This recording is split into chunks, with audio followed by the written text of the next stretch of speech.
இந்தியாவிற்கு சுற்றுப்பயணம் மேற்கொண்டு உள்ள இங்கிலாந்து கிரிக்கெட் அணியானது இங்கு நடைபெற்று வரும் 5 போட்டிகள் கொண்ட டெஸ்ட் கிரிக்கெட் தொடரில் பங்கேற்று விளையாடி வருகிறது.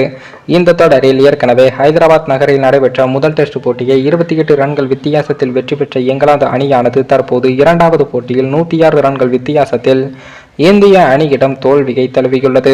இதன் காரணமாக தற்போது 5 போட்டிகள் கொண்ட டெஸ்ட் கிரிக்கெட் தொடரானது 1-1 என்ற கணக்கில் சமனாகி சுவாரஸ்யமான நிலையை எட்டியுள்ளது.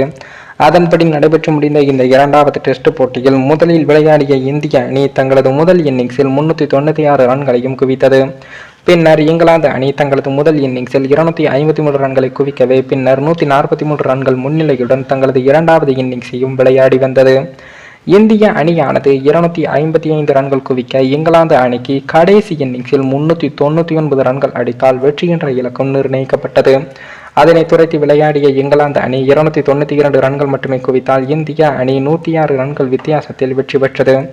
இந்த நிலையில்தான் இந்த போட்டிகள் அணிந்த தோல்வி குறித்து பேசிய இங்கிலாந்து அணியின் பென் ஸ்டோக்ஸ் அவர்கள் என்ன சொல்லியிருக்காருன்னா, இந்த கடைசி இன்னிங்ஸில் எங்களால் வெற்றி இலக்கை துரத்த முடியும் என்று முழு நம்பிக்கை இருந்தது. ஆனால் ஸ்கோர் போர்டில் இருந்த அழுத்தம் காரணமாகவே எங்களால் இலக்கை நோக்கி செல்ல முடியவில்லை என்றும், இரு அணிகளிடம் இருந்து மிகச்சிறப்பான ஆட்டம் இந்த போட்டியில் வெளிப்பட்டது. ஒரு நல்ல போட்டியை நாங்கள் இந்த தொடரில் மீண்டும் விளையாடியுள்ளதாக உணர்கிறோம்.